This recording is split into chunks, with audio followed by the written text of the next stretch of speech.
This is Your Healing Story is a Love Story, and I'm your host, Nisha Modi. I'm a life coach, writer, and facilitator, and I believe a better world is a more vulnerable one.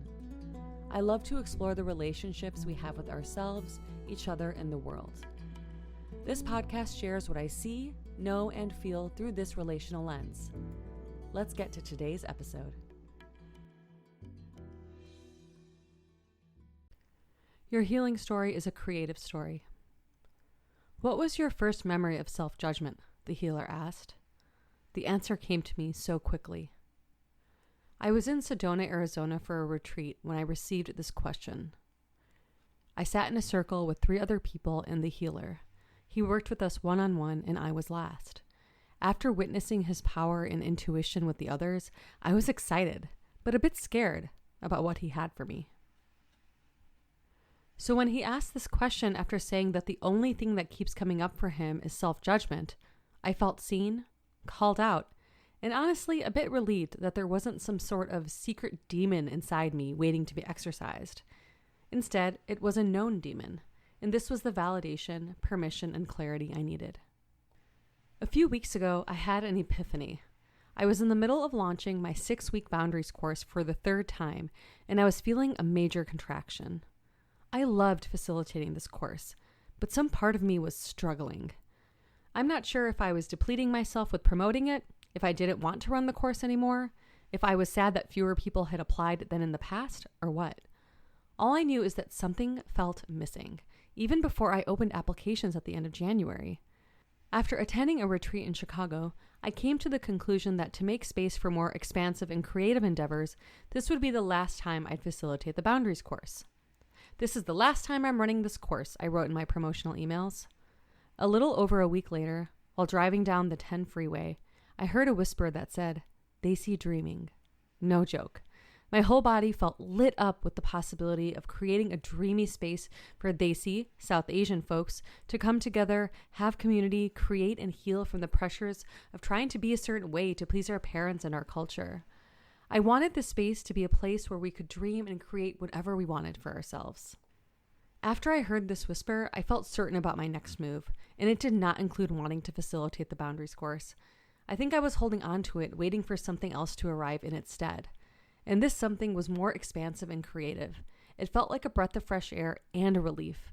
I dreamt up what I am now calling the Desi Dream Space, and I cannot wait to see how it blooms.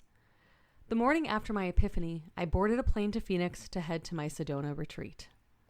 When the healer asked, "What was your first memory of self-judgment?" this was my answer. My first memory of self-judgment was when I was 5 or 6.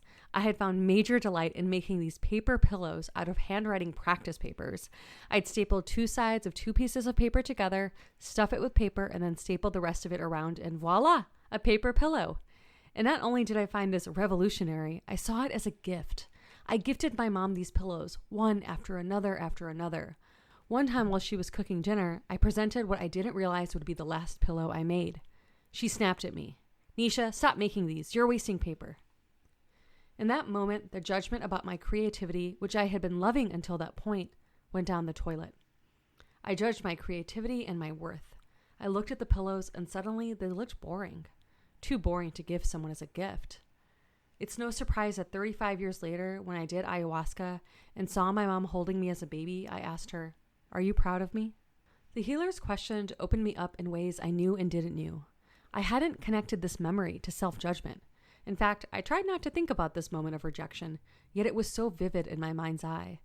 It especially hit home when the healer proceeded to talk about how when we are in self-judgment, we start to look for other things we might be good at, which also manifests as perfectionism. He said, when you find yourself in perfectionism, motioning his hands to his right side, move over to the side of creativity, sliding his hands to the left. This blew me away. Questions that have haunted me for so much of my life were, what is my passion? What do I want to be when I grow up? I searched high and low, taking assessment after assessment, doing informational interviews and a lot of research. I've been an IT consultant, recruiter, voiceover artist, speech therapist, and librarian, and they never felt deep enough for me. Now I'm a life coach, writer, and speaker. Looking elsewhere for what defined me has been the longest, most gnarly thread of my life. While I love what I do, I have still found myself in go, go, go mode when creativity has beckoned me. I put my creative ventures on the back burner because someone has to pay the bills. Little did I realize that this creativity was a haven for me, a salve, a meditation, an anti-perfectionism medicine that wasn't elsewhere. It was always here. After my divorce, I started writing about my life a lot more. I was published in The Rumpus, Scroll to the Second Story to Read, Codgel Magazine, Entropy Magazine, and more. Despite the bylines, it's the process of writing that makes me feel alive. I feel the awe and delight, like when I made my paper pillows. Writing was my first entry into myself as an adult. It was always within. When I started collaging last year, I would look through magazines and cut out what struck my eye and create various layouts without noticing the time go by.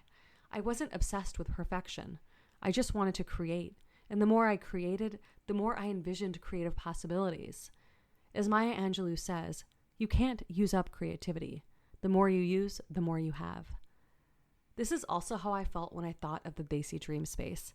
It felt like a creative, expansive, and dreamy space where other South Asians could meet imperfectly in the face of who and how others thought they needed to be. In his craft book on writing, A Memoir of the Craft, Stephen King wrote, "It starts with this. Put your desk in the corner, and every time you sit down there to write, remind yourself why it isn't in the middle of the room. Life isn't a support system for art. It's the other way around." If this space can be even an ounce of life support for other South Asians, I have done my job. I adored my paper pillows, and while they weren't adored back, I now know they were still adorable. The healer told us, children don't judge themselves. Someone judges them, and then they carry it. When I received that judgment from my mom, I carried it in the pit of my stomach. I carried it in the back of my mind. I carried it whenever I sloppily made something. It validated my not enoughness in the creative realm. It drove me to scour the world searching for my perfect passion. I don't need to carry it anymore. This isn't to blame my mom or judge her back. After all, she was a busy immigrant mom raising 2 kids and trying to make dinner. This is a story of what happened and how I'm reclaiming what was lost within me.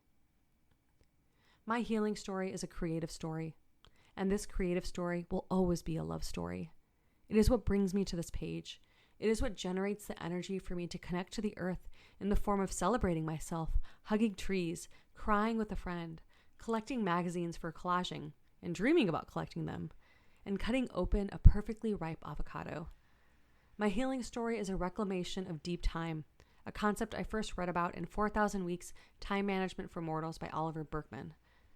Deep time is that sense of timeless time which depends on forgetting the abstract yardstick and plunging back into the vividness of reality instead. Moments when, to quote the writer Gary Eberly, we slip into a realm where there is enough of everything, where we are not trying to fill a void in ourselves or the world. The boundary separating the self from the rest of reality grows blurry, and time stands still. The clock does not stop, of course, Eberly writes, but we do not hear it ticking. My body vibrated with tingles and lightness when I read that last line. To not hear the ticking of the clock from an alarm or calendar reminder or to-do list is divine. It's another way of saying, I have agency. It's another way of asking, what am I not hearing? It's another way of inquiring, what connects me to creation? You might see healing as inner child work, shadow work, subconscious patterns, attachment styles, mother wound, father wound, intergenerational trauma, and the dance between codependency and boundaries. But what is within these worlds? What is created? What was destroyed? What is dormant? These questions can help you discover how your healing story is a creative story. And that creative story is a love story that expresses your embodiment, your intuition, and your expression. Does it get better than that? So tell me, how is your healing story a creative story? Thanks for listening, friends. Head to the show notes and click send us a text message to let me know what you think about today's episode. And be sure to follow me on Instagram at HealingHypeGirl and get on my email list at bit.ly/notesfromnishaland. The intro and outro music is called Reverie and it's by _Ghost from the Creative Commons. Until next time.